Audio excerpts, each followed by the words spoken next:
Welcome everyone to what is this? The 11th episode, 11th, man. We just finished 10. the The top top 10 10. episode. I am your co-host McQuack306, and I'm joined as always with You joined with Jebby G, Jesse Fergoso. How what's are you, Big Jashy? what's up, Jesse? I'm good. I'm good. How are you this morning? Oh, I'm really good, man. I was dancing to some music this morning, gaming music from Ridge Racer, like a remix. Dude, I was getting ready, making my coffee. I was like dancing, I was brushing my teeth. I was in a good mood today, sir. Very good mood.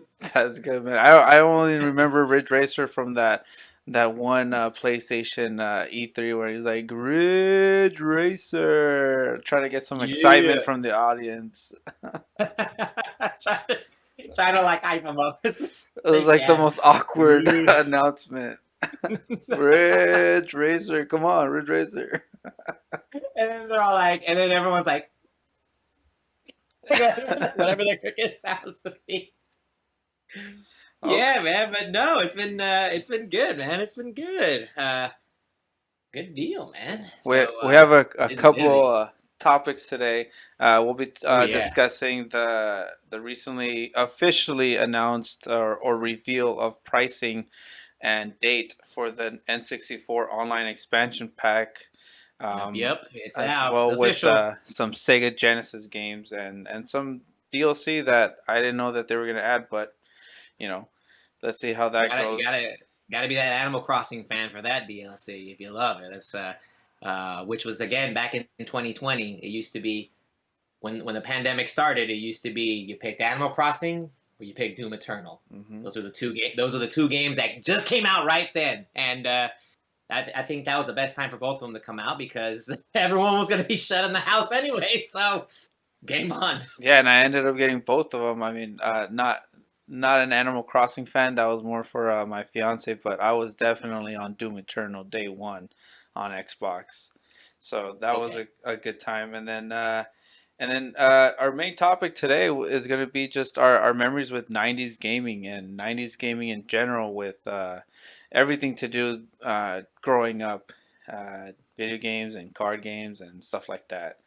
Um, First gaming years for myself and for you, McQuack. 90s kids. First, 90s kids Born in the right here. 80s, but raised in the 90s. So I'm sorry, guys. We're not going to have an episode in the 80s because we were just born and we didn't have games at that. We didn't play games at that time. So 90s will be our. Basically, we're going to call this our earliest gaming years, most likely. Yeah, The earliest gaming years. yeah. But before we start, as always, Jesse, what are you playing? Whew. Right now, I am not gonna lie. I have been all over the place with gaming. I keep switching between my PC and my Xbox Series X and my Switch. I'm just all over the place with gaming. So I actually went back into my PC because I've seen a lot of people on Twitter recently this week compared to other weeks started talking about Doom a little bit more often than I thought. Okay. So I actually just reinstalled the Doom 2016 on my PC again, and I was continuing my file on there. And then also on my Xbox Series X, I am going to finish Conquer because I'm basically almost done. I'm at the war scene.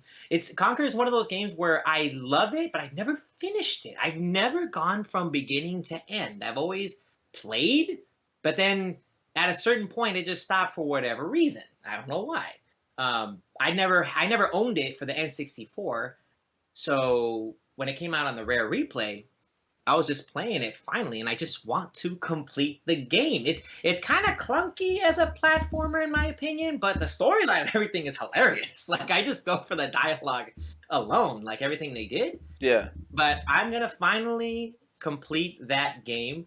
Um, and also, I've just been Game Passing it the entire time. I downloaded Hollow Knight again, and it's running amazing on the Series X. I really love this Series X for not only the amount of content, but the ability. I just bought a remote so I can stream my media and everything. I got one of those little media remotes Yeah. so I could stream Netflix and everything. And I'm actually still currently looking for a place. So right now it's still kind of been difficult, including the gaming in and everything, along with all the classes, everything. I always squeeze it in because I always love it all the time. I always squeeze in some time for gaming because it's just where my heart is. I'm always squeezing it in, but I'm just doing the best that I can with the time that I have available. So right now I'm just playing what's been the most fun. I know I got to complete Metroid Dread, and then your cousin really is hating me right now because I have not finished Zelda Breath of the Oh Wild my either. god. Well, but that's a I'm long not game. finishing nothing. Yeah, that's a long game, but I have like I keep switching games and everything because there's just too much good stuff. It's not like a kid where I only had one at the time. You know, when you finally make your own money, you can have everything. And right now, I feel we're in an overabundance of games right now. Everyone and their mother has a backlog. If Yeah. you don't have a backlog, you're lying. You gotta you have one. You have a backlog. So I think the hardest thing is keeping focus. Keeping focus on a particular game because you know something else is out there. Yeah. But um, I have a hard time keeping focus on it, so I'm gonna try to keep focus this following week and just play one game periodically on one of these consoles to finish something. So there you go, guys. That'll be my lesson for the week. It'll be to focus. That'll be what I'll do. That's So I know you focus a heck of a lot more than I do. So what have you been playing? And I know you probably finished something. man. I actually do tend to play video games like if I'm at a buffet. I have so many games in front of me that I'm kind of like, you know what? I want some Doom today. You know what? I want some Zelda Right? today. I want some Dude. of this, some of that. Let me play like 10 minutes of this. Okay, that was good. Let me play one match of Halo. All right, that was awesome. That's how I play, and it's so hard for me to focus like you That's do. me. That's you exactly said what I'm doing. That's exactly. Just focusing. But today, this week I sat down at a steak dinner restaurant and I had a steak Metroid Dread meal, Oh, and I was able to I finish it. I finished it in the week that I got it, which is very rare for me to finish a game in my wow. adult life. Um, but I loved it. That's Oh, how much. That's how much I played. Is that I just continued playing it as soon as I would get my lunch at work. I'd eat. 15, 20 minutes later, put on the Switch, and the rest of my 40-minute lunch. That's all I did was play Dread, and I loved it, man. It's my game of the year right now. It beat nice. it toppled Resident Evil 8 that released earlier. Another game that I actually did beat within like a week.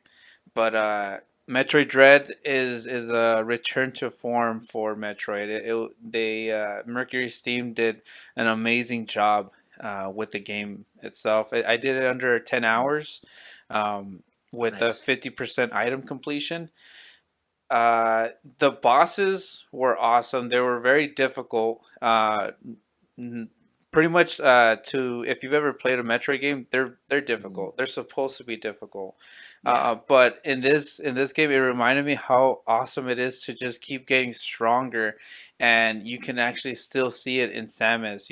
With the suits that she gets, or Mhm. the cannons, the different missiles and stuff like that, and power bomb. Here we go. All of that returns, and it's so good. By the last 2 hours, you just feel like an unstoppable force. You feel like Ooh. your character is just OP and can take out anybody.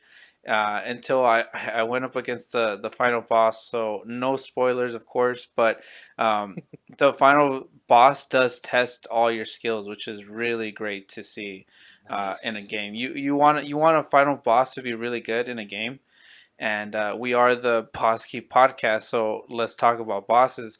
The each game or each boss in this game really tested out my skills, and I know it's cliche to say like, oh, it's like Dark Souls of whatever insert game, but it really did test my abilities in Good. what I was getting, in terms of Okay. movement and uh, watching out for a counter and stuff like that. So, 10-hour game. Loved it, enjoyed every minute, enjoyed every hour. I unlocked hard mode, which I'm rarely tempted to go through again on hard mode. Just do it, man. You can do it. You got this. But one of the best looking games on Switch. One of the best play, like in terms of performance and gameplay, 60 frames per second. It's not rock solid because I did see some dips here and there, but it never affected my gaming. It never affected like, oh, I died because of that hitch Nice. or anything like that. Um, Excellent world design. I could go on and on, but that's what I was recently playing. I did that for Finished. a whole week, and you saw my post Yep. on what how hyped I was and what I got. I got the amiibos. I never opened them, never needed them. I found out that I guess you can use them once a day to replenish your health and ammo, but you really don't need that. There's areas, Really? yeah, Once a day? They put once a a once a day cap? yeah. I don't know why. But maybe like in terms so that you don't cheese your way through like, oh, here's my replenished, here I'm replenished, but I I never needed guess. it. So you know it's good. It's my game of the year right now, which I know we'll have an episode this probably next month or in December, our game of the year for 2021. Um, But this is definitely on that list. Will do. Will do. You know what? I'm not gonna lie. I'm trying to remember because how you mentioned Metroid again. An amazing. I'm calling it Metroidvania, but okay, it's the Metroid style gaming because it started off anyways. Yeah. So I'm actually just was looking through my Game Pass and I got Hollow Knight, of course, which is the similar type of game. Yeah. So I saw what was talked before on a list that you did before for those style of games. The Ori games, those are actually also really good Metroidvania style games as well. Yes, they are. Those are available on Switch and on Xbox or Game Pass, so Yeah. you can play them also on PC. But those are really amazing games.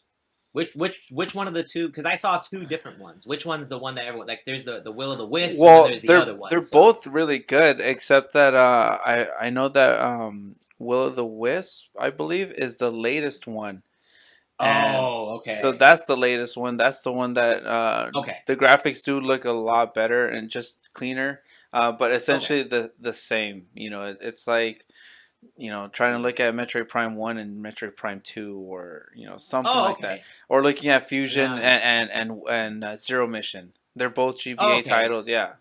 So now I know which one is which because I just didn't know which one to get from those two. 'Cause I didn't know which one was like the first one or second one. So Yeah, the Blind I'm Forest is the first yeah, one, I the Blind think. Forest. Yeah. Okay, so I'm definitely gonna check that one out too because that one got talked a lot about on Twitter. So definitely we'll see that one as well. And I should probably play Guacamelee too, just so I can finally beat the second one because I love the first one so much. Now that I think about it, I think a lot of the Metroidvania games are on Game Pass. You mentioned we mentioned Guacamelee, Yeah, Hollow Knight, the Ori games. yeah. Those are like, Those are all on Game Pass. They're all there. But for some reason, not Guacamelee one. oh For really? whatever, The not Super the first one. Championship Turbo Edition? Yeah. No, not all. Not even that one. Not even the super one.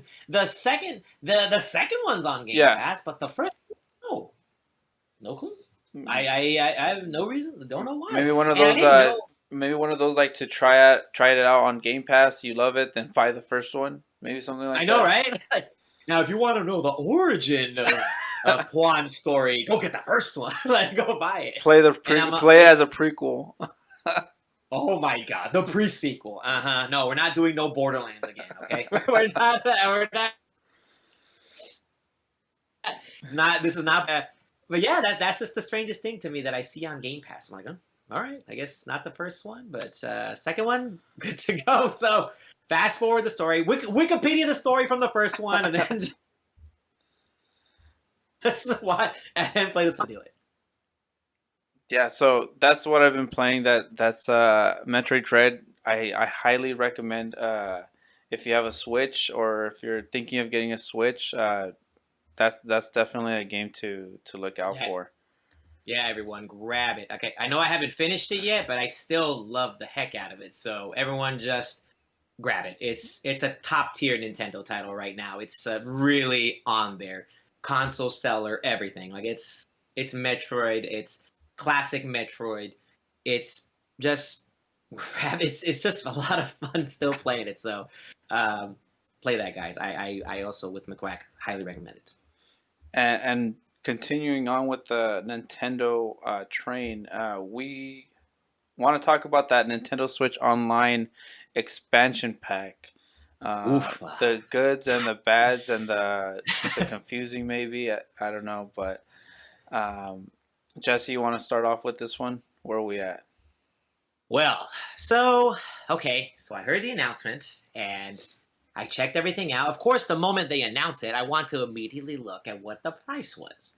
Which, of course, we had like a little gambling thing of deciding like what it was. We were just saying, is it $10? 15 more? Is it 5 more? It's an expansion. I mean, I don't know. Oh my goodness, they brought it up into Xbox, getting close to Xbox Live tier and PSN tier now. They made it Mm-hmm. $60. So excuse me, $50.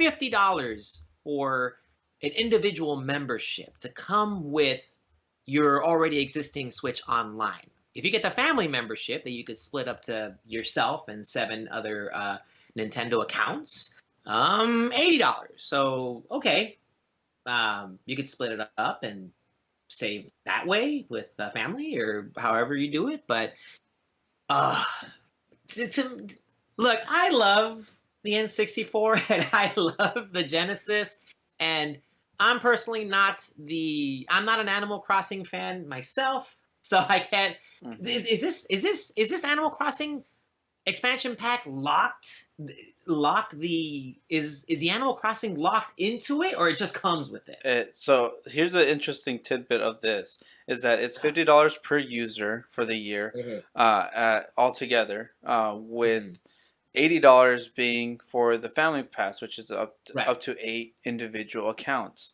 Um, right. what this nets you is the N64 games that we'll list, as well as the Sega Genesis games. Mhm. But it also comes included with the Animal Crossing New Horizons Happy Home Paradise DLC expansion, which Right, I right. read into. It's you can buy the expansion. I believe it's $25. So there's a free update. Oh, okay. There's a free All update right. to the game that includes a bunch of stuff, but the actual DLC expansion, which is the main, pretty much from what I've heard online from a lot of Animal Crossing fans, is that it's essentially a new game. It's essentially Oh, like an extra game. So instead of buying another, you know, game, $60 mhm. game, it's a $25 expansion on top of your game. Um, Okay. but So, mhm. this expansion pack includes that DLC, so you don't have to buy it. You can just have Okay. the expansion pack, and it's already there.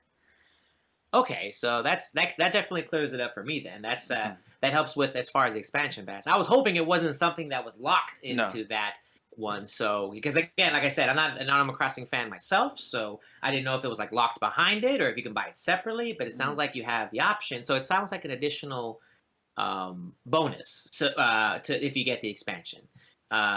Okay, so the N64 games that you are going to get, Mario Kart 64, The Legend of Zelda: Ocarina of Time, Star Fox 64, Mario Tennis, Super Mario 64, Dr. Mario 64, Yoshi's Story, Winback Covert Operations, and Sin and Punishment. Sin and Punishment being a game that was locked to Japan. That was a Japan release exclusive. It actually came out in 2007.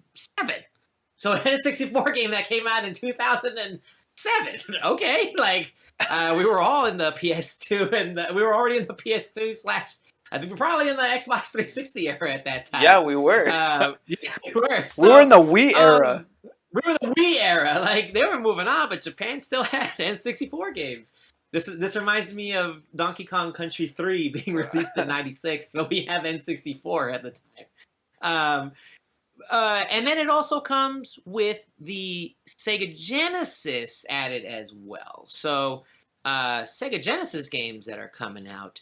are Sonic the Hedgehog 2, Streets of Rage 2, Echo the Dolphin, Castlevania Bloodlines, Golden Axe, Strider, Gunstar Hero, Dr. Robotnik's Mean Bean Machine, and Contra Hard Corps, which is a very, very hard game. For real. I will. The title. It's in the title. It's in the title. Just know you ain't gonna be an easy ride. So right now for all that for $50 for the year.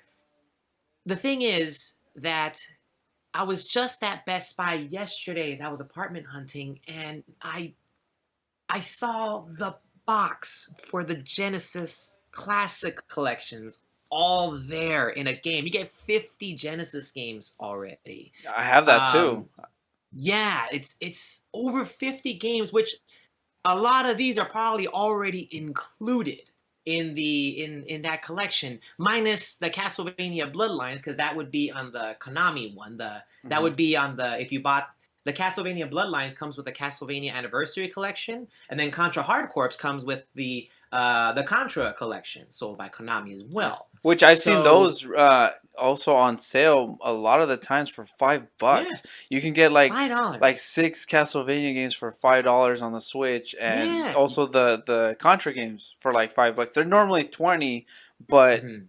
if you wait like within a month, you'll probably see Yeah, it. and you'll have it with you. You'll have it with you forever at that point. You purchase it one time and you're there. Um, and Contra Hard Corps, same thing. The Castlevania Bloodlines, if you get the Konami, the Castlevania collection, you get Castlevania 4 as well, which is a fantastic game along with that. And Yeah. you also get 1 and 2 and 3. So right now, to me, $50 for the expansion. uh, Nintendo, I feel that's just a little too steep. And if you're not gonna fix, I will give it its positives that they're saying the N64 games are gonna have online play. So if that's, I hope that's correct. So Yes. okay, maybe all right. So okay, that's a little bit more So of a games seller. like the main one is Mario Kart 64. Oh yeah, Will everyone's gonna be jump on that. yeah. But I'm also Hmm. seeing I think Mario Tennis, and Yeah. I don't know if Star Fox 64 will have the online as well because it had a Ooh, multiplayer that's a portion. first. Oh, and then we don't have to play like in a cramped screen because you used to have to Yeah. do the force split. But okay, you know what? Okay, if they are playing like online and that stuff, great.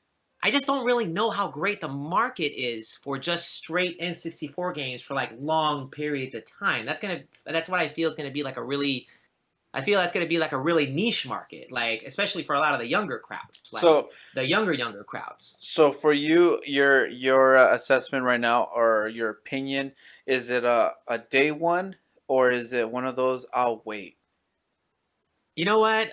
For me, I would for these titles, I would kind of wait personally because I've played and beaten like a lot of these games. It's not one that I want to jump right back into like immediately.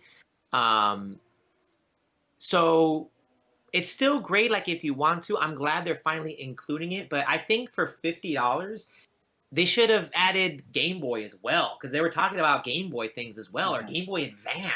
Like in addition to this, actually, I think they could have just not done Sega Genesis. I think they could have done Yeah. Game Boy Advance or Game Boy. Like why not? That's their home console. Why did Genesis get thrown into this? By the way. If Sega Genesis was taken out for Game Boy or Game Boy Advance, Oh my I think god! it Can would you have imagine the been. Game Boy Advance titles? That would be so many. That's why I'm thinking that it would have been I think more positively received as opposed to Yeah. N64 and Sega Genesis because Sega Genesis, like you said, like half of these come in a collection already for $30, and not only that, that collection is also available elsewhere. You can get that on PS4 or Xbox. So really, PC all over. you don't need this expansion pack for Sega Genesis games when you can already own the a copy of it elsewhere cheaper.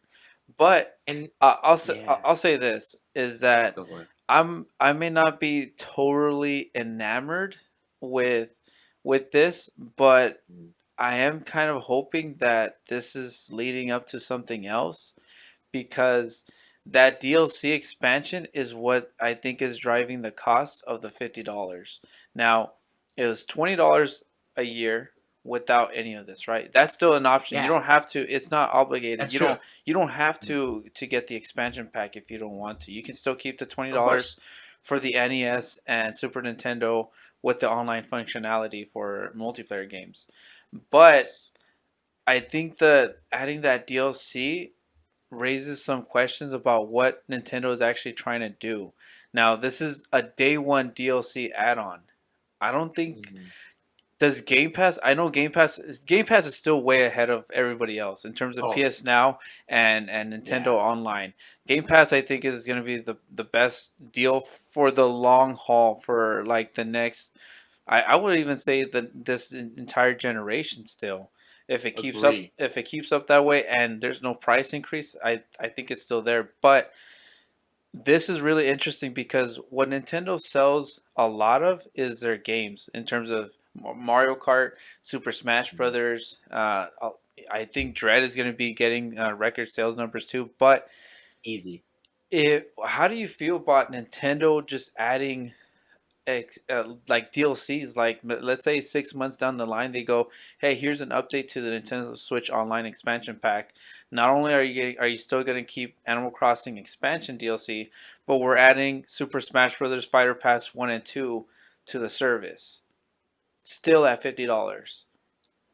Oh, so basically, like kind of throwing in the DLCs to go along with that 50 a month deal. So instead of, so you have the option of paying that yearly and Yeah, getting the and having DLCs, or getting the access. DLCs separately. Keeping Yeah, access, you have the expansion pack, you're subscribed to it, so you get Super Smash Brothers Fighter Pass, you get the Animal Crossing Happy Home Designer or whatever this yeah, is, Paradise DLC. yeah. Oh, here's this new update, you're gonna get the Pokemon Sword and Shield expansions, which are normally Yeah. $30, but you get it included with your subscription. I feel like this is a really good, I guess, Yeah. beginning to, if they continue that, if this isn't just a one-off like just Animal Crossing, here's Super Smash Brothers DLC, here's Pokemon DLC, stuff like that. I could see huge positives for that at that point. That's not a bad idea. I think that's actually a good idea. That'd be fantastic in this world of like DLCs. How everything DLCs run the market right now because Yeah. that's what makes more sale, even more so than the actual physical game sales. So that's gonna depend on Nintendo though if they want to kind of risk like just having the yearly payments versus like continuing payments of people just buying the passes, because then that might interfere with how they're getting their money from the passes. If they're already making a killing on the expansions and their fighter passes and everything, I don't see them trying to bundle it up all together like that because it's going to be a little bit different money wise. But that would make $50 fine to add on per year if I include all my bonus content. And then like imagine if you don't pay the $50 for whatever reason, you have to cancel or Hmm. whatever, then you just don't get the extra content. Okay, because that's what you choose. That's what you want to do. So that's not a bad idea.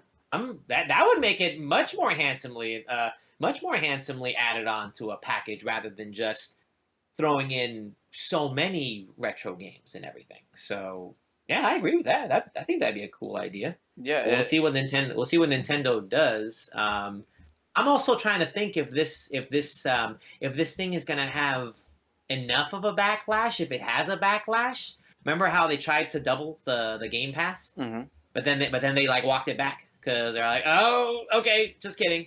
I want like just kidding. Like, no, we're not gonna touch it. I think So it'll be different only because this is optional. With okay, what happened with Xbox was that was Xbox Live. That was like, you know, there's only one thing. You either have Xbox Live or you don't, or you have Game Pass yeah, Ultimate. But with it's Xbox true. Live, it was $60, and they were gonna double it with nothing added.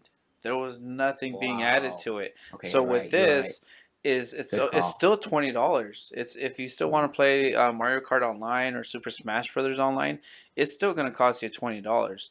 This extra Mm. stuff is really just what it is, extra stuff. If you're into Animal Crossing, I'd say if you're into Animal Crossing, Yep. um, Yeah, I would this say this is is a big this good deal. this is definitely a good deal because the DLC is $25. So Right. $5 more gets you the N64 games and Yep. the Sega Genesis games. So True. with that, I do see, and then other people would be like, yeah, but if the $25 I own it now, it's under my account. It's not just a year, but really like a lot I saw a lot of people say, "Oh, well, I'll get back onto Animal Crossing now." And I think that's what it is. I think it'll be good for a year Yeah, yeah. and then they'll come up with something else that you may be like, "Okay, I want that." That's why I'm thinking like that's where I think Nintendo's going for. They're going for that the DLC expansions like Yeah. hey, you still play Super Smash Brothers, or you want to get into Super Smash Brothers, you can get the online expansion pack, and then now you have all the the extra fighters. You get Sephiroth, you get Sora, you get all these stuff like that. So I don't know. True. I'm very interested. I'm not so interested in more Sega Genesis games. I am hyped for the N64 games that they said like Banjo Kazooie and Oh, that's coming out later. That's yeah. coming out later. So So I'm excited for the those. I'll be excited for more for the I'll be excited for more of the future game library. Yeah. So you know how sometimes like how I was saying before they add like the random off game like again like of all this list Winback is just like the thrown in there game Yeah. like all right, like which again I've talked about in the podcast so I swear Nintendo is listening when we're talking. I said I talked about Winback before so I was saying it's like the Metal Gear answer for N64 at the time, and oh, guess what? It's in there. Um, so if they throw in like an off game in there, hey Nintendo, you might sell me a little bit more if you throw in Castlevania 64 in there, or if Yeah. you throw in Castlevania Legacy of Darkness. Okay, maybe we can talk. Maybe we can. It might take like that single game might actually revert me right back into getting it. But it's at everyone's own discretion. I agree with what you were saying earlier. It's optional. Fantastic. You can get it if you want. Like I said, I'm not super excited for a lot of these games. I already have the Mario 3D All Stars for my Mario 64 fix. Never played Dr. Mario. Liked Yoshi's Story. It was good. But me being a sucker for gaming, I'll probably end up doing it. Watch this. I'm probably gonna end up doing it. I'm getting it. I'm at some point. I'm I'm getting gonna it. end up getting it at some point. I am. Like it's gonna happen. Like I know me already. Even though I say this right now, I'll probably most likely like jump in. Oh my god! I noticed the Mario 64 game box. It has the old KA symbol. It has the The it has kids to the whole adults. kids to adults before they changed it to E for everyone. Oh my god, the Starbox 64 had that too. KA. Man, that's old school. Hmm. That's an old rating review right there. But yeah, I'm excited. I'm excited for future games too. I think your prediction or your wish could very come true with Castlevania 64 because we see already a Castlevania game and a Contra game from so both games from Konami. So I think we could easily see those games being added. I don't know how regularly they're going to be updating the roster. I don't know. It's supposed to release October 25th. Also, that's the release date. Um, This and this yeah. and they Well, at also least from our time recording this week, we're recording on the yeah. 17th, so it's coming up this Friday. No, So no 25th Friday. No, 25th not Friday. no, that's a Monday. Oh, it's Monday Yeah, next week. yeah. Oh, okay, got it. And then yeah, and then also you're already getting a prorated discount. Depending on the number of days remaining in your current membership, from what Nintendo says. So if you still have, let's say you just got your Nintendo Switch Online, the $20 a year, 3 months ago, they'll give you a prorated discount to upgrade for the rest of the year. But For me, yeah, I'm getting it. I have a family pass. I have like 4 or 5 people on my Switch account.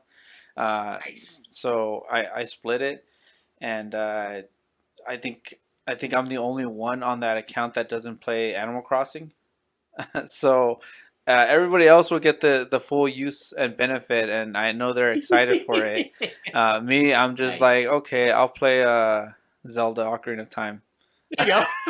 I'll be on Zelda. You guys enjoy your Animal Crossing. I'll be right. I'll be right here on my win back. Like I'll be playing some win back. Yeah, and But you then know what? I'll be able to try it. From your Yes, there you recommendation. go, I'll be dude. able to I'm try telling it. you, The just give N64 it a Metal shot. Gear, Just try it. Just give it a shot. dude. Give And what I thought what's about up? too is that if if Konami adds Resident Evil 2 from the N64, we will have Resident Evil 1 through 7 playable. Oh, except actually, we'd still be missing number 3, but we'd have 1 through 7 Oh, just minus Nemesis is a 3. missing one. Nemesis is hard. The Nemesis game, the original Resident Evil 3 is so hard to get. You got to get it on the GameCube. I actually owned it on the Dreamcast. That's how I first played it. Oh, The damn. Dreamcast version was awesome. I love that one. Original one on Dreamcast. Yeah, you're right. Resident Evil 3 Nemesis it didn't get the re-release love that Yeah.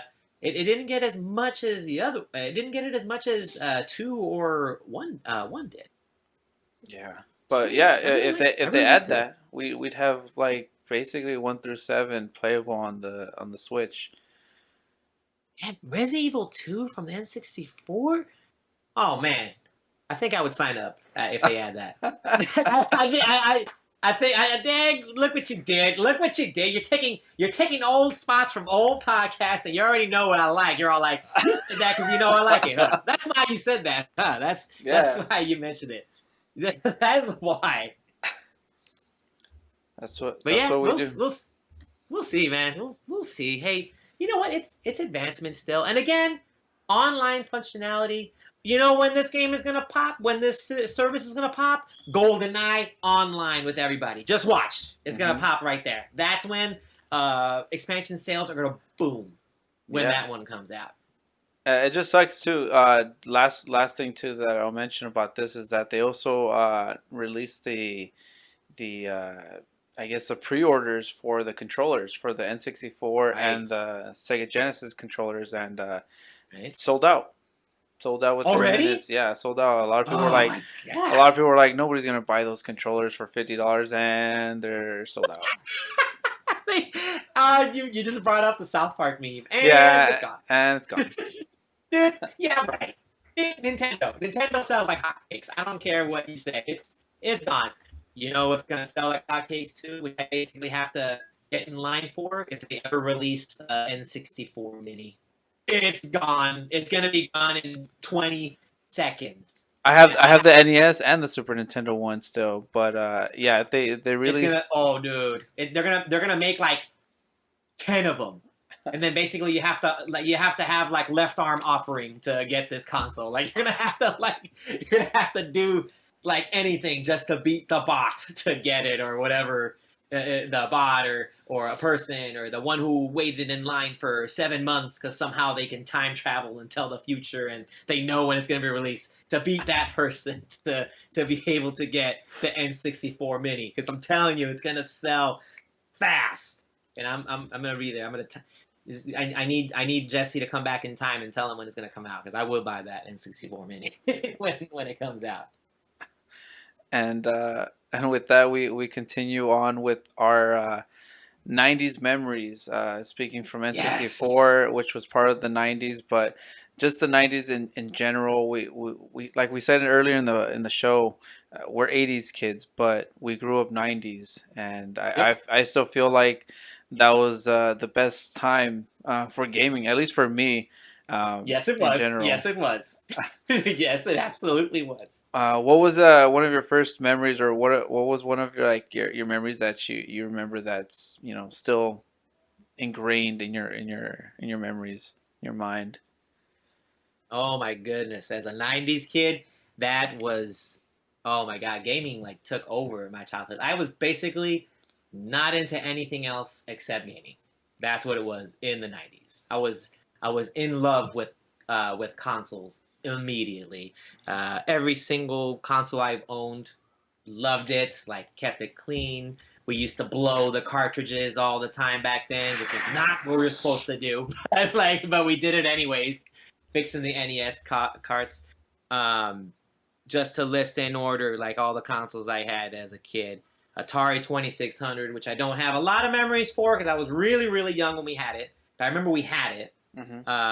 Nintendo Entertainment System, Super Nintendo, Sega Genesis at the same time had it at one point, Game Boy Pocket, Game Gear, N64, and ended with the Dreamcast. The Dreamcast was my final 90s console. So those were all the consoles that I had then. But the biggest thing that I actually remember from the 90s, one thing that I have the most memory with, is actually the arcade scene. That's where you So had that love for fighting games, right? Where it started. yeah, that's where my love of fighting games began, and that's where the biggest love of video games came in. The biggest memories I have as a kid was that my dad, bless his heart, because he's the man, he would take me to arcades as a kid. Now I remember golf and stuff vividly. Like golf and stuff was some of my best gaming memories. We played golf every once in a blue moon, but no, we were most likely crunching tokens, and my dad would just be like behind me, like yes, my dad would be behind me watching me play all the games, and I would walk over to the next game, walk over to the next game, and all the machines were huge. There was an arcade near my house that was good too. We went there as well, and I would like sometimes like maybe want to pick which one I want to go to. And I remember certain ones had certain games. And my dad, bless his heart, I don't know how he found all these places. I was a little kid at the time. I didn't know. I didn't have Google didn't exist and all this stuff. Yeah, I didn't. There was no cell phones at that time to Yelp the best places or whatever. This was like by this was by ear. Yes, I'm Best dating arcades myself. ever. 5 out of Yeah, 5. yeah, right. Like in today's time, if we had it. They got So Simpsons game 5 out of 5. I know, right? Like you would know which games here. Like if they moved to today's time, you would have Yelp tell you, "Oh, worst arcade experience ever. Took my tokens more than I wanted." Took my tokens, like no refunds. yeah, no refunds. The staff are jerks. Like whatever. Like it's all this stuff. 1 star. Like and so I this had was my quarters in place. I had, I know, right? someone stole Hey, my quarters. this place is filled with a bunch of near do wells here. I don't want to come back into this area. Like it was a time where none of that technology or none of that existed. It was word of mouth or just going. And yeah, I dated myself because I remember golf and stuff used to have the gigantic slide that was famous for the Karate Kid movie that was there, but you Yeah. would see it, and then they tore it down because I don't know what happened, why they tore it down. I think some accident happened or something happened. They had to end up tearing that slide down. So, so my parents would always take me, my dad, and then my mom would come sometimes too, and I put the arcade as like the pinnacle of gaming at the time, and I played so many arcade games there, like Mortal Kombat 2 and 3, Primal Rage, and Killer Instinct. And I remember those two used to be huge machines. They used to have like the big cabinet. There was like a small one, and then there was like a big gigantic TV cabinet. And then like House of the Dead 1 and 2, and Teenage Mutant Ninja Turtles, Oh Turtles my in god. Time, Simpsons, Street Fighter Alpha series, and I played every versus series game: X-Men versus Street Fighter, Marvel versus Street Fighter, Marvel versus Capcom, Marvel versus Capcom 2. Well, Marvel versus Capcom 2 was considered 2000, sure, but like it was right at the end. But Marvel versus Capcom 1 is a favorite, and um, Simpsons I already said, and there was even like a game called like Carnival, which is like a version of like it's a rail shooter, but at the same time it's still like a but it's like carnival evil monsters, and I Evil remember clowns back and stuff then, like that. yeah, evil clowns, and it was like evil like clowns and like ghost specters like going around, and And Las Vegas used to be my arcade destination because if anyone from here remembers going back in time, Circus had the biggest arcade. There was a whole like second floor of machines everywhere. And I was praying, as much as I loved all these consoles, I was praying that all these consoles would one day match with the arcade. Because back then, the arcade used to be the pinnacle of Yeah. graphics and everything because they focused it all on that machine. And one of them, two other final memories about arcades that I could definitely remember was my dad would tell me that I did not cost much money in the arcade because I was actually really good. So my dad would actually in the back scenes when I was playing. I don't have memory of this because I obviously was playing games, but my dad was saying that, oh dude, he used to sell tokens back to kids and stuff because he would just give a better deal to other like kids who or other adults or kids whoever to play games whatever instead of so he got some of the money back because I was still playing on that same token or that still game. Yeah. So and then my mom tells me it sometimes like here's little Jesse playing like Mortal Kombat, and then there would be like either like a teenager or like a tough looking kid or like an adult playing next to me, and I was winning, and my mom was afraid that the person next to me was gonna get pissed or something, like I was gonna get mad, and then like something was gonna happen to me or something because they're all like he keeps winning, and then it's like. And then they see like the person next to me getting frustrated, like this kid's beating you. I was like, yeah, that's right, this kid's beating me right here. And my mom was tripping out because sometimes some of the neighborhoods that we went to were not like the best neighborhoods that we were hanging out at for arcades, but I was winning, and thank goodness nothing ever happened. Everyone was cordial, everything was good. But I remember my mom telling me she had that fear back then of like, oh my god, like are they gonna get mad at him for winning so much because he just keeps winning? Like he's winning right here. But yeah, the arcades is where I would put like the pinnacle of '90s gaming, like just video games in general. Like, what Yeah. about you, man? What other what video game excitements you got from the '90s? I mean, I had some small experience with the arcades. I think I'm still like this today because I refuse to play, games that require an online subscription, like Final Fantasy 14 or WoW. But and I also felt the same way with arcades. Like I don't want to give you like $1 every single time I come because I'd rather own it. But Mm. I remember the games that I did play on arcades. There was just like a handful. I played Mrs. Pac-Man, Galaga, Nice. and those type of arcades. But I remember playing. I love what was it, Bubble Bobble or Bubble Trouble, something like that, with the two dragons, and you shooting like Oh, the when you shoot color. it diagonal wise and Yeah, you're matching the color. I Oh, I I remember that. I love. I think it's Bubble what. Trouble. I think it is Bubble Trouble. Let's see. Yeah, I think it's Or something Bubble. I know it's something it's Bubble. like Bubble Bobble or Bubble Trouble, something like that. I don't like I said. You're right. It is Bubble Bobble. Just Okay, double check it. Yes, I remember that game. Oh no, Bubble. No, it's. Oh yeah, it is like Bubble Bobble. I think. it's the Let's one with the see. two Yeah. dragons and Oh, the one you're thinking about is Puzzle Bobble, oh, because probably.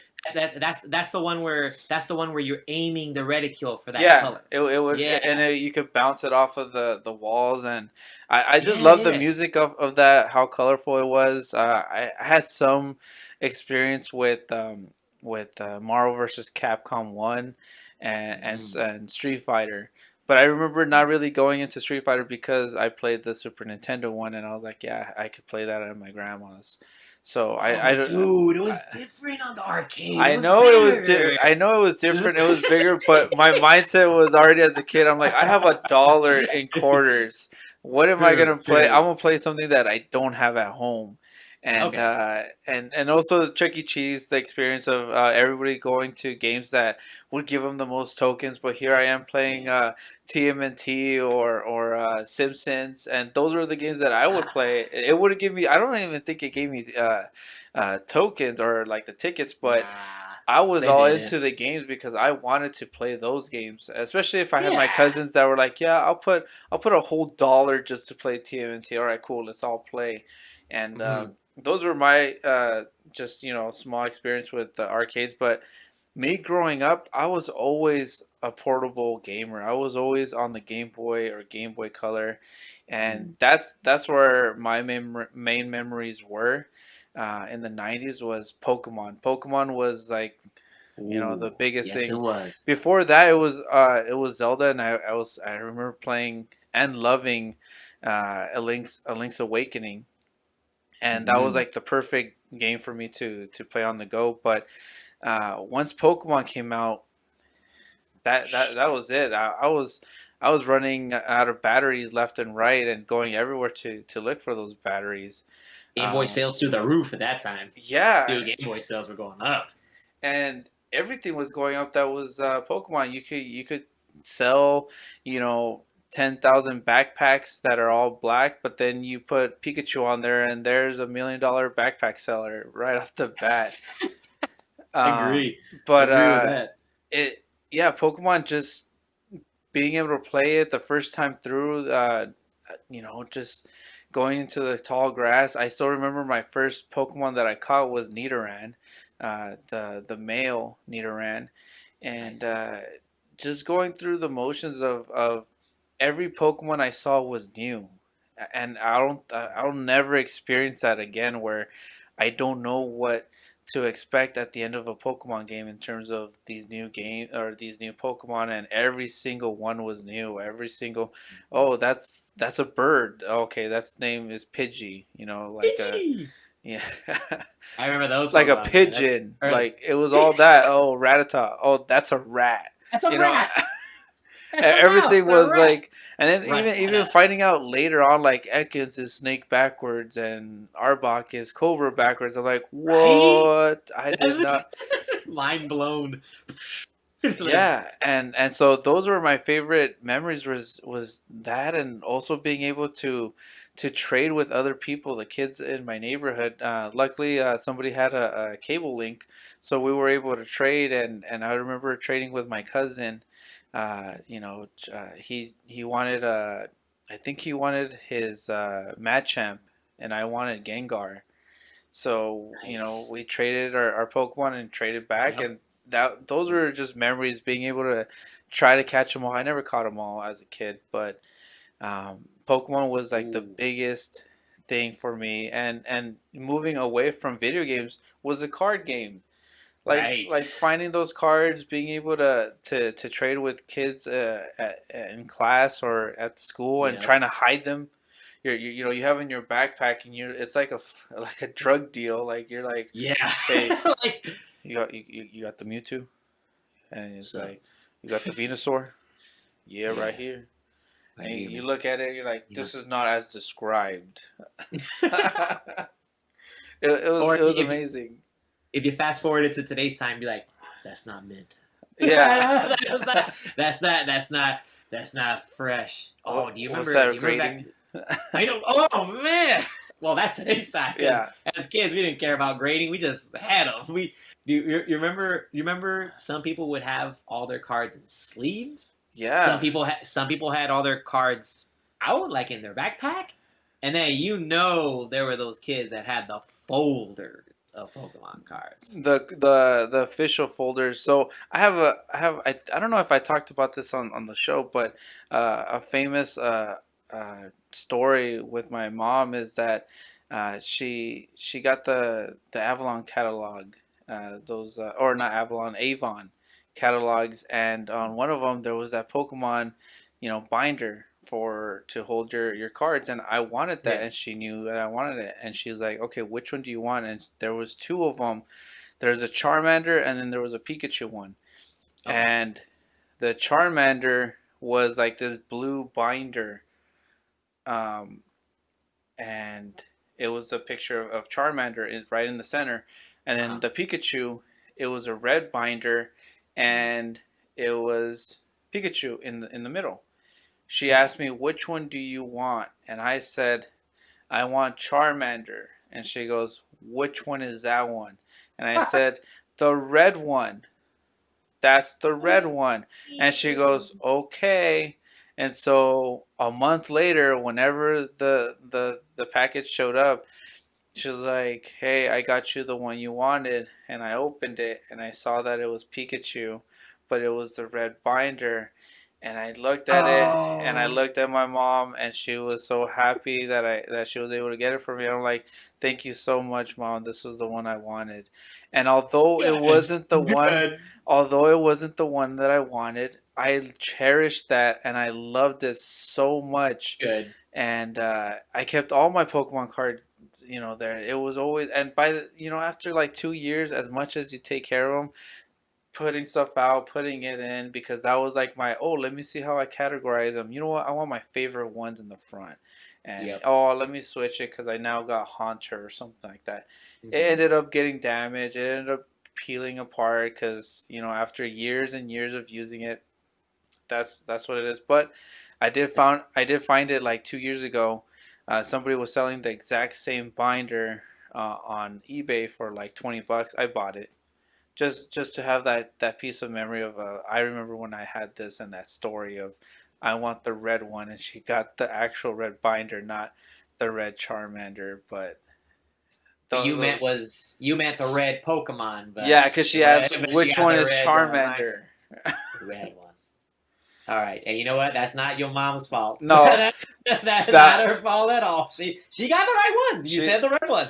yeah, but you know what? I still ended up Nice. liking it because red is my favorite color, so it was a red binder nonetheless. And I've told her before, I'm like, the story, and she starts laughing. She's like, "Well, you said the red one." I'm like, "I know, I said the red one." I Uh, got mama. It's my error. It's my error here. I'm good. that Don't was worry my about bad. But it. Yeah. I remember Nice, those. nice. Did you collect any of the cards or any cards at I that co- I, time? co- I collected the cards. I didn't have them in a binder. I used to actually have one of those plastic the plastic holders that you can just like slip it on top. So you would put like your whole deck inside Okay. the this card, and then you would just seal it. I never had like a folder, and then sometimes I got so many cards that it actually lifted my closer. So I just collected them. I never bought like a second one. I never bought like a second one. So I definitely did collect them at the time.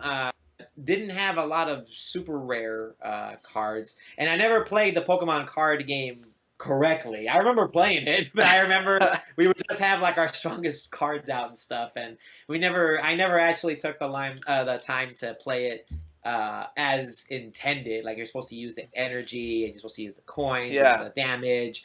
So I learned how to play it later in life, but not during the childhood. But it was more of the collectathon type of deal because me personally, I've never seen anyone play it correctly when I was in school. I Yeah. remember everyone just had Same. cards. Yeah. Same. They always just had it, or they just played it however the heck they played it.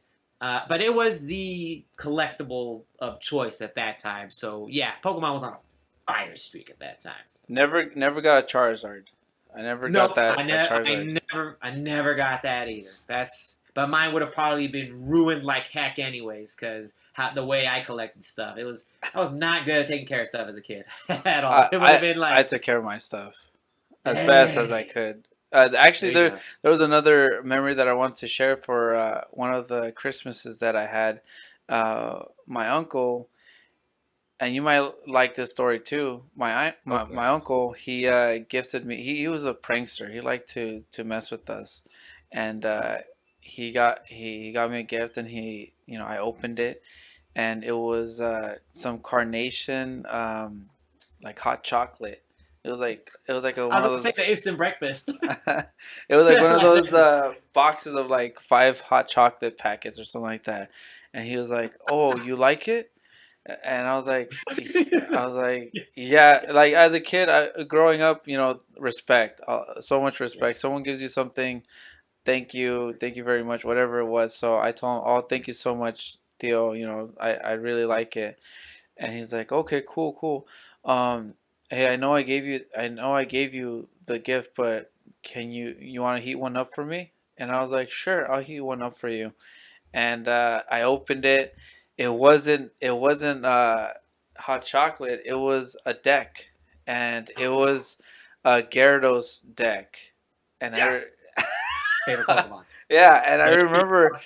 And I was just so happy just to get a holographic, a brand new holographic, because everything else was like traded. It was never like I opened it and it was that. But I remember my first deck, it was that Gyarados, and he got it for me, and I took care of that so well. I kept it in that little box forever. Um, Nice. but yeah, those were like my favorite like gaming memories, 90s. Uh, Also waking up so early with all the cousins when I would stay over at my grandma's house, and we'd wake up like, man, we would wake up like at 6:30 in the morning and turn on the TV, put it on low all the way to low so that nobody hears it, and Uh, we'd play. All you hear at 7 a.m. is the clicking of the N64 controller and yes. fighting in Super Smash Brothers, There you or go. Mario Kart. Those were the great games that I remember playing in the 90s. A lot of mine were with cousins. A lot of mine There you were go. favorites were playing with, local multiplayer, stuff like that. There you go. Awesome, man. That's with local multi. I have like experiences with my cousins as well, but not not as much for like local multiplayer, but more like they were like watching me play because I was really good at games at the time. I remember the memory I always had was with Sonic the Hedgehog 2. I never owned it myself, Hmm. but my cousins did. But they just had the console just to like have it. But then Yeah, like I would go over and they would like hand me the controller and I would just like play through it and they would just like watch me play through it. Like they would just see me like how good I was and everything. They just like beating the levels and going through everything. So I did the Twitch thing before Twitch was a thing for live audiences. Like, they just watched me play. But I was actually really good at at a lot of gaming then, and I don't know, it was just something that I really loved all the time. And I'll just play anything. Like you just put a controller in my hand, I'm there. I was definitely more of a single player person as a kid. I was how interesting. We actually have like a flipping dynamic. You actually just said you were more multiplayer as a yeah. kid, and then now you were focusing more on the story and like the adventure and all that. As a kid, I was enthralled into the adventure and more like by myself a lot of the time playing game. But then in the future, I'm competitive and I want to beat people and play. And I don't know. It's interesting how life does that to you sometimes. You sometimes just flip the script. You sometimes you change like and that's Yeah. normal for everybody. Like you change your thinking about gaming. So it was me by myself. I was not the best at sharing the games. Like I was like, no, like life didn't count or something like that. Like no, that didn't count. Like when you died or something, because you know how you say like it's my turn, my turn. Yeah. And I'll admit that I'm not. I'm not even going to sugarcoat it. I'll admit that I love gaming that much. I wanted the controller board for me, but I was also very like a bossy in the gaming kind of like if I'm seeing someone else play and I kind of like tell them what to do sometimes to beat a level or something like I'd be like no jump here no go here like no like hold like with Mario like hold the run button you gotta hold the run button why are you walking so slow like Oh, I would that would actually annoy me when I see someone in Mario and they're just walking the yeah whole they're time. just Like, walking hold hold B. B like hold B like what's wrong with you and but it's someone who doesn't play video games so I'm Yeah. not I wasn't understanding of that at the time so uh oh man, that's such good gaming memories from a kid. And like now I'm fully admitting that loved it so much. It was mostly just me and the adventure itself. So um my classic memories are with the SNES and the N64 the most. My Nintendo, I played Mario Brothers and I also had the Teenage Mutant Ninja Turtles Manhattan Project. Those were the Okay. only two The games I had for difficult game. Nintendo. Yeah, that was a hard Ninja Yeah. Turtle game. I bet it's still in your And it, backlog. yeah, uh-huh. And if Kid Jesse couldn't want to beat it, this game is never getting beaten. Now Adult Jesse will hate it. Adult Jesse will probably hate it even more. And actually, you know what? I will beat that game. Hey, Nintendo, put it on the NES Classic and give me save states, and then maybe I'll beat it at some point. Uh, but Super Nintendo with Super Mario World, My Street Fighter on that one. I had Mortal Kombat 3 for that one. Um, and N64 again. We've already had a whole episode about N64, but that's a console that that I had like the most games for, and I completed the most games. Oh my God, Super Nintendo with Donkey Kong Country. Since we started talking about 90s, I started thinking about Donkey Kong Country 1 and 2. I didn't buy 3 because that was at the end of the SNES cycle. Yeah. So I kind of like jumped ship to N64 on that time. But Donkey Kong Country 1 and 2. Did you get the videotape back then about Donkey Kong Country? The videotape. They sent a videotape, like, I don't know how I got it, but they sent like a videotape promotion to, I'm not sure if it's like to Nintendo Power fans or something like that. But they Probably. had, yeah, they had this, they had it where they went behind the scenes of Donkey Kong Country, and there's this, and it's definitely all 90s out. Dude, you should YouTube this after this I'll look it episode. up. YouTube like Donkey Kong Country like promotional video. It was like a guy who was coming to visit Nintendo of America, and they were just going around and they're talking about the development, how they did the polygons and everything. And it was this crazy backwards hat wearing dude with long hair, and he's going like score, and he's talking about bananas and everyone in the staff's eating bananas. It was such cheesiest video game video ever, but that's a memory I'm gonna have forever from that one, man. Because that's how I got excited for Donkey Kong Country. This is before Donkey Kong Country came out, so Nintendo was sending out videotapes. This is pre-Nintendo Directs, pre-internet, pre-everything. They sent you videotapes to hype you up for games. No, I didn't know I didn't know about that one. Yeah, like Google that video. You're gonna see how 90s. You're gonna be in a time machine right there. It's all 90s out. Like you're gonna see that it's 90s. That's a memory I had with that, and I know I jumped ship all over the Christmas thing. Like your Christmas story was awesome with your uncle, the dang hot chocolate and the packs. And I actually I got really excited about the other areas. I forgot to mention about my Christmas story was I got a Game Gear for Christmas. Oh wow! But I got it with I got it with all the accessories for some reason. So I had like the magnifying glass so you can look at the game better. And I remember I got like Lion King was the game that I got for the Game Gear. Super difficult game. Yes, again, I just get hard games Yeah. all the time. And then it was blue. It was like a blue Game Gear. And I'll remember that Christmas because the Game Gear was there with everything with that. And then it had a nice Santa letter that said also, P.S. Look in the garage. And in the garage, I had a basketball court as well. Oh wow! So that was a weird. I got gaming, but then at the same time, Physical gaming. The family / Santa wanted me to get physical gaming as well because they know I'm gonna be sitting down too much. So they're all like, "Yeah, I need you to move, Jesse. I need you to get some activity."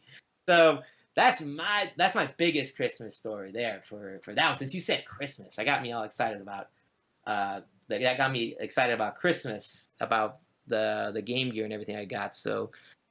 Yeah, man, the 90s was awesome.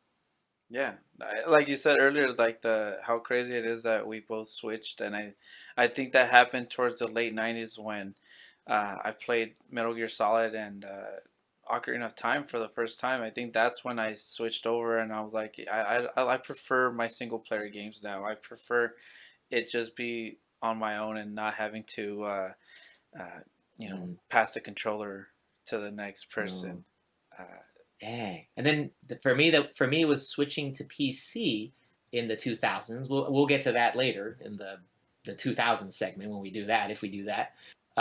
When I switched over to PC, and then I started playing like Quake 3 and Unreal Tournament and Counter-Strike and StarCraft, and now the competitive side was starting to come out from there. So and then of course the fighting games always, which I know I know I had beginnings with it as a kid. But in the 2000s, it jumped tremendously since then. And then, of course, at that time, the arcade scene was dying. I mean, technically, it was dying in the 90s. It wasn't the same as the 70s and the 80s. Mm-hmm. It wasn't the same, but the 90s there was still a heyday for machines. There were machines everywhere still. A lot of laundromats had machines, and A lot of areas still had them.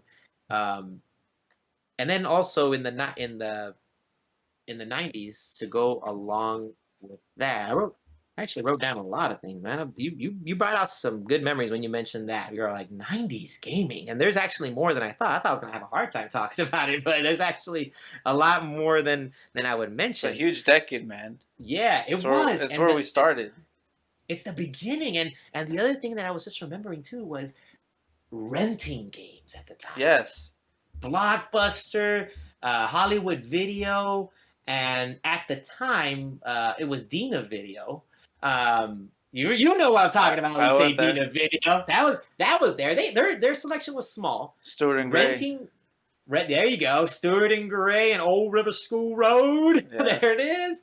And out and EB Games. This is the game store that would turn into Games Stop later. Um, but EB Games or Electronics Boutique, I used to go into the mall, Stonewood Mall, and besides renting and owning and physical games, I saw I used to just be left there in the mall. Like my mom would go like shopping and I would just go into the EB Games. It would be the bookstore or EB Games. I basically just want to be visually stimulated. Yeah. But back in the days with big game boxes and huge PC games used to have like a lot of artwork and the craziest box arts ever and the box arts for all video games. I was just like in the mini heaven right there. I just wanted to look at everything. And I just wanted to read everything about everything. I would like look at strategy guides and I would just be seeing everything at a game store and I could just be there for hours on end. I'm not even playing a game at that time. I mean, sometimes they had demos, but good demos. But I would just be there for hours at that time, and that's just something that's not going to be replicated now. Using an example from yesterday, again, when I looked at the Sega Genesis thing, I saw Diablo 2 Resurrection, but it's in a card, and it's a download code for it. It's It's not the not like a same. fit. It's not a physical box. It's all PC games are all now on the streaming, or you got to get it online digital, and even boxed games are hard to see anymore. Well, now they triple box them. Now they like double box them to make sure people don't take them, which is of Yeah. course security reasons. But gaming sections right now are so barren. It's really especially like in Best Buy, unless you go to an Yeah. actual gaming store, unless you actually go there.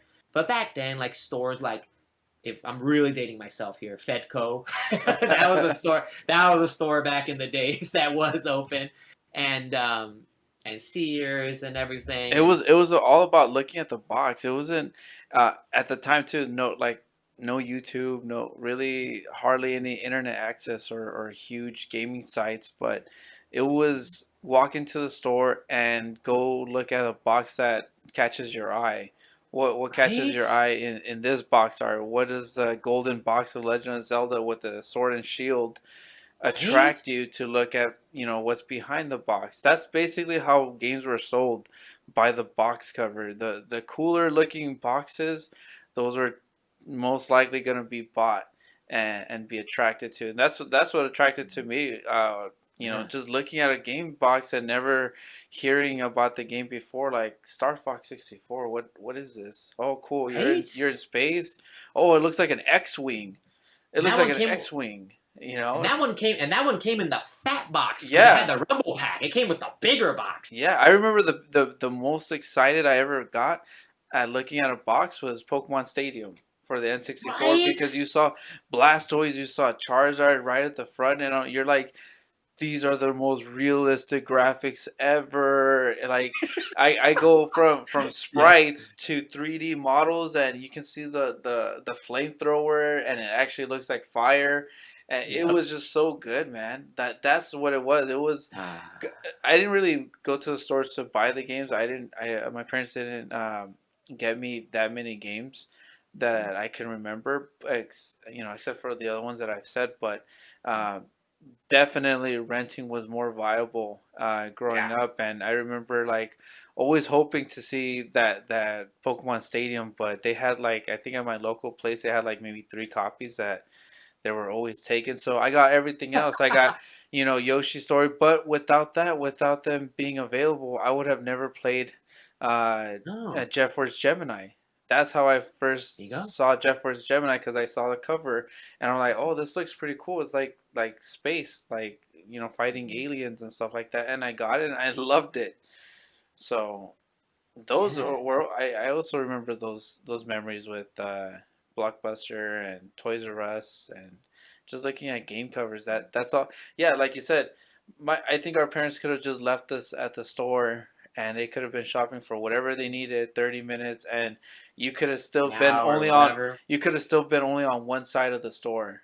You could Yeah. have been on the N64 and never jumped to PlayStation or vice versa or Dreamcast, stuff like that.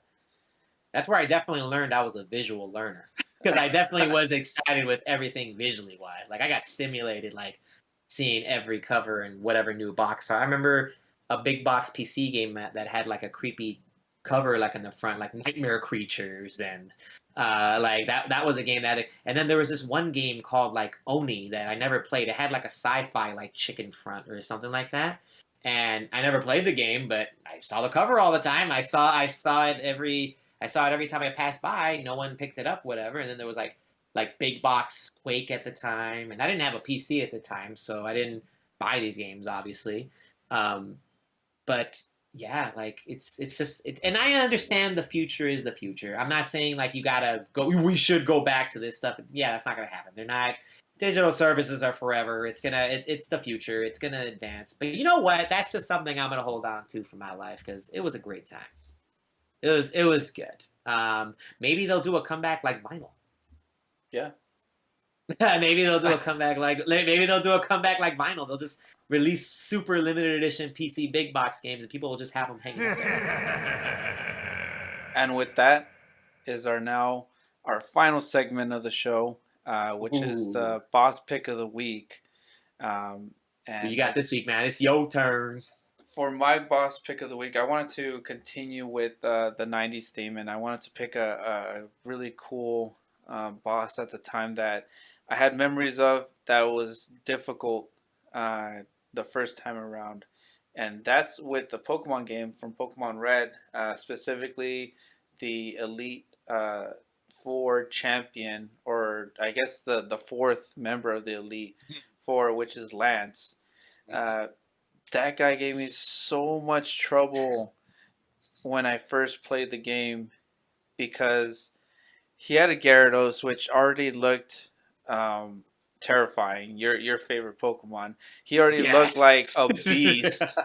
Um, That's right. First to go, Gyarados. I remember Lance. Yes, he was right before the champion. He is a champion in the next game. In the yeah, next game, he's a champion. But yeah, in this first one, he was the final Elite Four, the Dragon type champion. yeah. He was a dragon type, and I remember Gyarados. I'm like, I don't think he's a dragon, but he does look like a dragon, which still fit him, and especially because at the time there was only three dragons, which was an entire Yeah. line. Dragon, it was Dratini, Dragonair, and Dragonite, and this dude had three uh, actual dragon types, which he had two Dragonairs, and not only Hmm. the two Dragonairs, but they were like Ice Beam and I think Thunderbolt, and I'm like, they literally have something against all my Pokemon. Like it's not just Wrap or Tail Whip or anything like that. No, these guys have Thunderbolt. These guys have Ice Beam, which Ice Beam was like I always felt like it was like the most destructive move in the game, just because it took down the strongest Pokemon, which was Dragonites or Yep. the Dragon types. But yeah, he completely like killed me. He took down all my Pokemon, and I remember feeling so defeated because I knew I was just there. I was right there, and not knowing that I still had to fight my rival, which is I would always name them Gary or yeah Gary Oak, Hmm. but yeah, this dude was like one of the first bosses that I remember being like, man, how am I gonna beat him? How am I gonna beat this Dragonite? How am I gonna beat his three dragons? and he also had an Mhm. Aerodactyl, which was always fast. Yep. And I always thought, okay, Aerodactyl rock type. I had dealings with Onyx and Graveler, Geodudes, and I'm like, okay, these guys are easy. No, this Aerodactyl actually hit and hit hard. Like Rock Slide and Wing Attack. I didn't know what. I remember bringing out. What was it? A Venusaur, thinking that okay, I can knock this grass type with the one hit, and Wing Attack killed me. I'm like, nah, who is this? Who's this? Who's Who's this boss? Did you ever fight him or play against like in this one? Oh And yeah, definitely, dude. Lance was the final Elite Four member before you faced, like you said, Gary Oak in the beginning. The thing that I remember the most about this team, Hyper Beam. They all have yes, Hyper Beam. They all have it.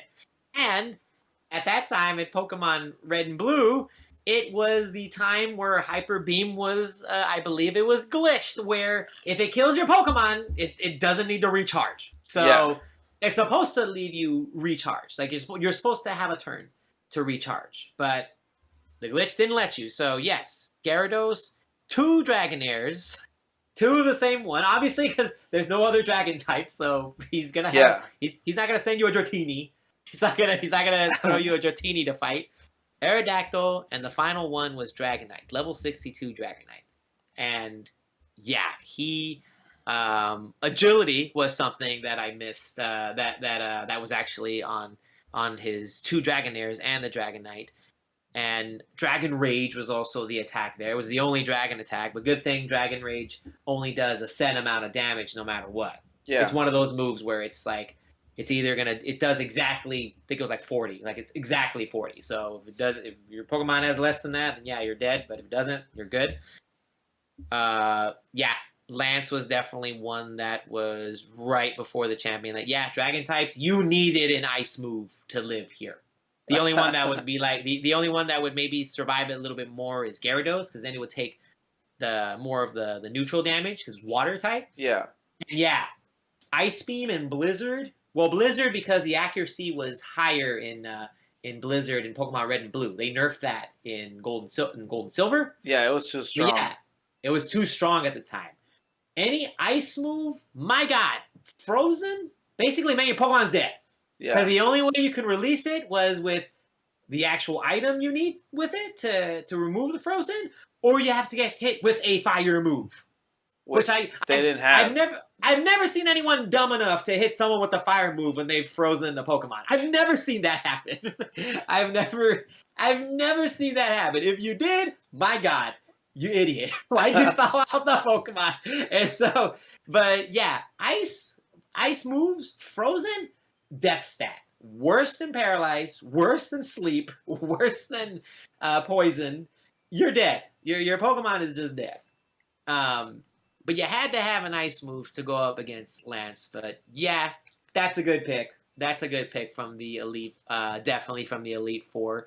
Um, I just remember Bruno was the pushover because he had Yeah, that one's like the the fighting and the rock easiest. types. So he was doomed. And then Yeah, my Pidgeot took care of his fighting types. I remember that much. and then the one right after that was Agatha, which was the ghost type. But if you had a strong psychic type, you were good because all her ghosts were part poison, which kills everybody. So that was a problem with ghost Pokemon back then, because in the first generation, all the ghosts were part poison. Yeah. So it kind of went different from the anime. You know how the anime was saying the ghost types are the best against that, but yeah, the anime forgot that they're also poison type, so it doesn't count. Later on, it turns out that the dark types are the best ones against psychics Yeah, because they don't and even then get hit with psychic attack moves. yes, and then they also finally released. They finally actually released a Pokemon that's pure Ghost type in Gold and Silver. I forget the name, but they released Mischievous. it. Yeah, there you go. It's one of my Perfect. favorite Pokemon. Yeah, they released a pure Ghost type, so that one got hit neutrally, like not as effective as like Ghost Poison.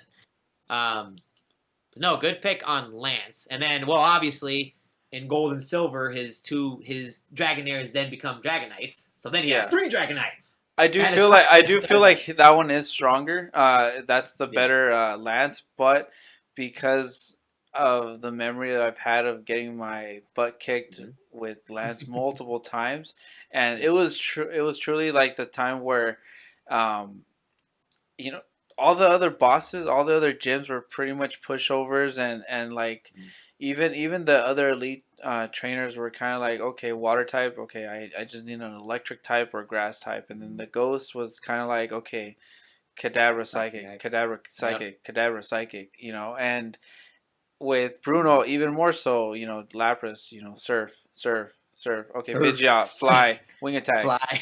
but Lance was the first time where I was like, Oof. Yep. I don't know what to beat him with.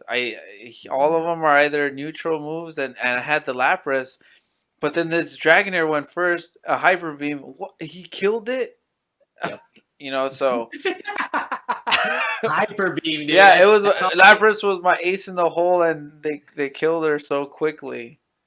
hyper beam. That's the biggest takeaway I have from Lance. Hyper beam. Yeah, And then later on, the move is actually not as great yeah, it's as not it as showed in great. the beginning. But yeah, that's actually I remember in the anime too. Like if a Pokemon had Hyper Beam, it was like the legit attack. It was like the if a Pokemon knew that, it was God Pokemon. Like it's over. Which was always Um, like, I always saw Dragonite in the anime always with Hyper Beam, Hyper Beam, and it was every like time. this big explosion that they were hyping up for. It was always the big one. It was But the yeah, Exodia obliterate of Pokemon. yep. Ooh, we gotta save that for the 2000s. Yes. We gotta save the Exodia Obliterate. Oh, I'll definitely have some Yu-Gi-Oh talks at that time. Most definitely, that anime was great too. But yeah, that's a good pick, man. Lance.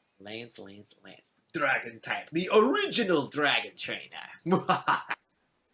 And with that, that's our show for the week. A lot of '90s talk, a lot of '90s nostalgia. So much good 90s nostalgia, guys. Guys, 90s, awesome for gaming. In the future, we'll probably end up doing the 2000s as well. Maybe that's where life changes, or maybe it stays the same. I don't know. You're just gonna have to wait and tune to find out. I think, yeah, our 2000s episode. I think that's where we have a lot of changes in gaming because so much happened in the 10 years. Right? In that 10 year life, yeah, a lot. That's a lot. That's a huge time frame.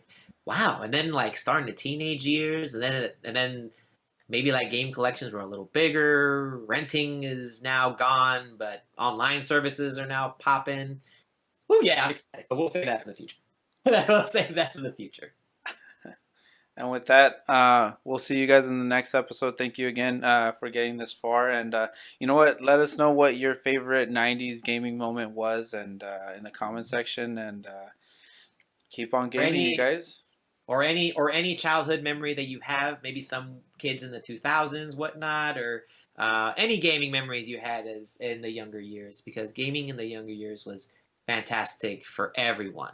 I think honestly, some of the most wholesome videos I've seen are the ones where little kids get the controller and they beat the game for the first time or something, or they beat a level and they're all excited. I'm all like, that'll be a proud papa moment in the future for me whenever that happens. Or they get their That'll be first good. console. Yeah, Oh, we've seen so many. Nintendo! Yeah. I'm gonna leave it on the final note for N64, the most memed video of all time. Nintendo 64, like that one excited kid. Yeah. You're right. That's a good way to end it. That's a good. That's a great way to end the episode. Yes, yes. Everyone, I know I extended the goodbye. I'm sorry, but everyone, I love you. Thank you for listening to the show. Follow myself again, Jesse underscore Fergoso on Twitter, Jesse period Fergoso on Instagram. Let us know all your thoughts, kid thoughts again, adult thoughts. What do you think about retro gaming? What do you think about the N64? What do you think about the expansion pass? What are your opinions? Are you gonna love it? Are you gonna not love it? We'd love to know, you guys. And with that, we are out. Later, you guys. Peace, everybody. Have a great afternoon or evening or good night or whatever your time frame is. Love you all.